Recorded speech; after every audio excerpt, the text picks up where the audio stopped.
I don't know who Zurump is, but he sounds like the most hated character in the world.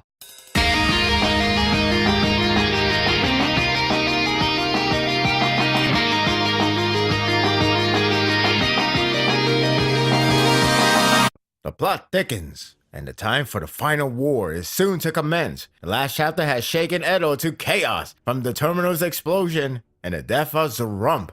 It's all according to the plan. Out with Zurump, in with Katsura, the one and only. If there's anyone that can steal the show, it's him.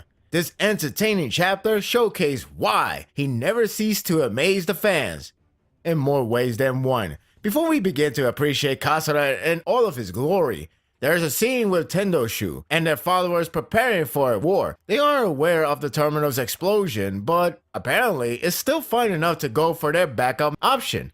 The good news is they bought the story that there's a terrorist group that targeted the Earth's Altana. Despite how crazy it is, Tatsuki's plan is working. The bad news is there is advantage towards the chaos. Tendoshu belittles the human race like fools for not only crying out of fear, but fighting amongst themselves. Well, he's not exactly wrong, but still, I call racist on that one. They find a good opportunity to use the moment for them to enter and accomplish their goal without any delay. So, is this a good idea or not? Granted, they have guards surrounding the terminal, but there are some that are helping citizens to go into shelter. The field is going to be a wasteland. That said, this is good on the account of open space and avoid any trouble for normal citizens to get involved. Unlike the last war, it's only a matter of who gets the best benefits out of this setting. It's nice to see Soyo taking charge of the situation, ordering the police force to secure this people's safety. It's like her late brother would do. I'm touched. Speaking of touch, Soyo knows about Zurump's death, but didn't want to think about it for it can bring sadness in her. That is hard to comprehend. It's sadly true that she has lost many leaders who she was attached to, so I felt that pain of hers. Fortunately, Nobame wants to address it against her order because it's the good news that she must hear. Bless your heart, Nobame. The last chapter presented plenty of twists and turns development. We may have understood what happened, but we didn't know how it all leads up to the cliffhanger. This chapter unravels the mystery of the master plan. Not just what happened recently, but since the time skip began. Katsura faked his death, or rather killed off Zurump for Edo to see, closing the case of assassination attempts. Once it was done reporting to everyone, his body disappeared, and no one was able to receive intel. What's remarkable, or how they put it strange, is the terminal explosion only harmed itself, and nothing more, meaning the people were cleared out before the explosion occurred. In other words, Tatsuki caused the explosion, but isn't evil enough to have anyone getting harmed or killed. As crazy it appeared in the last chapter, I'll forgive him for not going that insane. I did wonder back then if the citizens nearby the terminal were perished or not. This is uplifting and all, but it is weird to believe Tatsuki did all of it alone.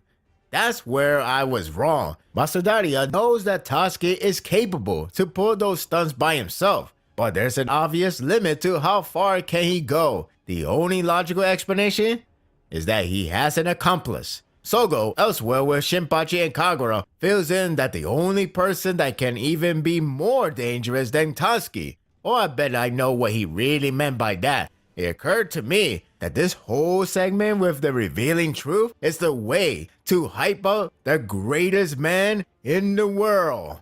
The only man that can do all of this with a helping hand is none other than Katsura. Oh, hail Katsura! That was a really damn good way to not only explain the plan and how it led to the current time, but presented Katsura gloriously. I'm so glad that he was the one that helped everyone to evacuate the area before the explosion, minimizing the damage, let alone protecting them. It doesn't explain why he had to kill off Zurump, though I don't mind, if you get what I mean.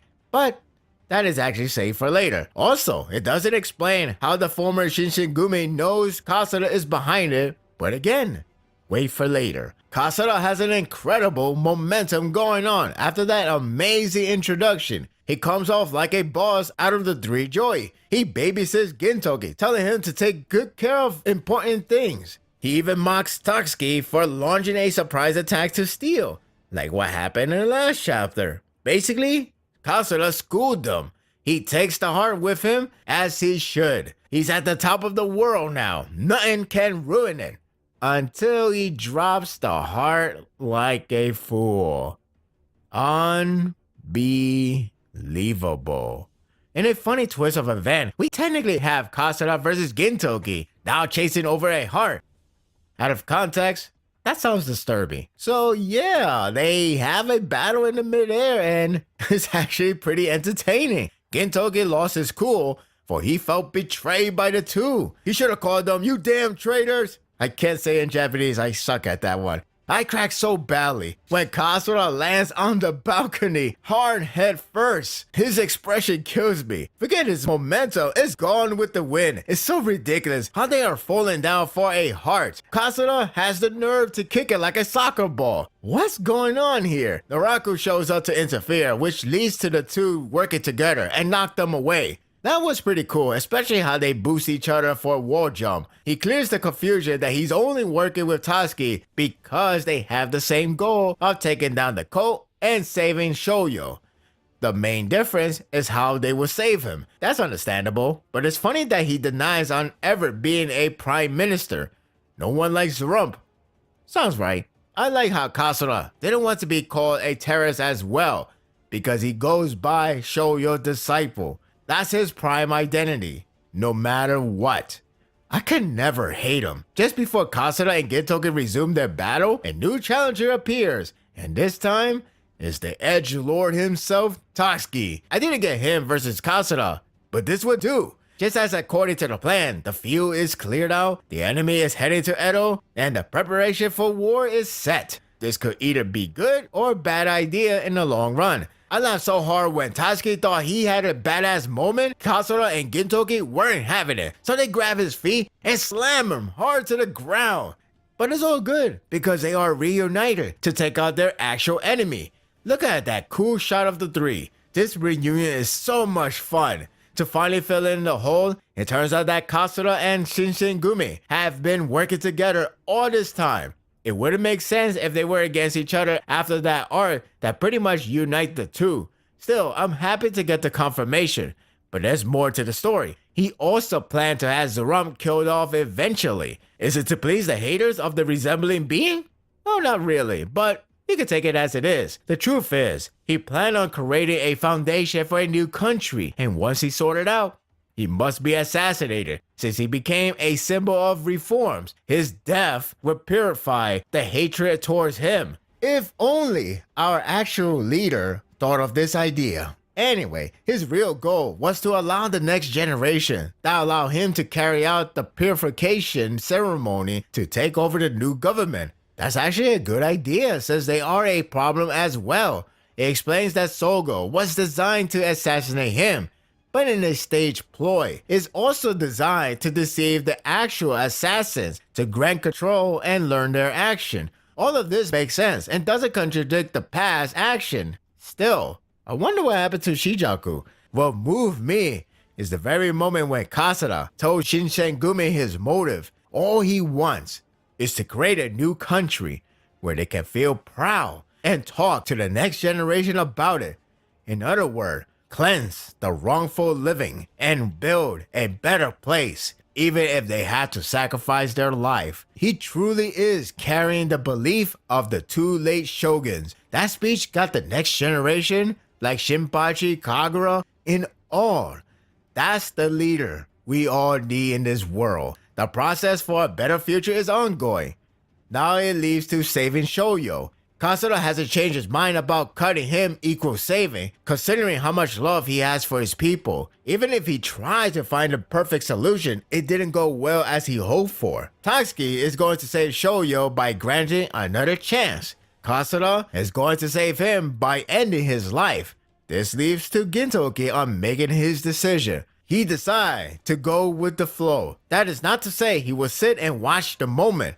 It all depends on it. If Katsura is going to kill, he will stop. If Tatsuki is going to save him, he will kill. It's his way to stay neutral, hence going pure white. This maintained the interest level high, because we are left in the dark on what will happen in the end. It's hard to predict, and that's great. It's only a matter of the execution. If done well, it would be phenomenal. Katsura hands over the heart to Gintoki, signifying that he will once more be the endgame, just like in the past. This was a very entertaining chapter with good heartfelt moments and a hilarious chase scene. Katsura may be very impressive with his kind-hearted intention for the future, but he's still Katsura with his stupidity to drop in an important item in the world. I'll forgive him for plenty of funny moments, including landing on the balcony. I can't stop laughing at that scene. The art is pretty good and clean with a nice flow of action. Gintoki now carries the heart. Literally, the fate of the world rests on his hand. And that would do it for the review. I hope you enjoyed this one. Interesting that the chapter did not end with a cliffhanger. It ended on the note that Gintoki is in a neutral side, so we don't know what exactly he's going to choose. But that makes it interesting because it only keeps us guessing. I'm really interested in this subplot. What do you predict is going to happen in the end? Share your thoughts in the comment section. If you like this and want more of this, subscribe to my channel and my world will be yours to stay. Until next time, take care.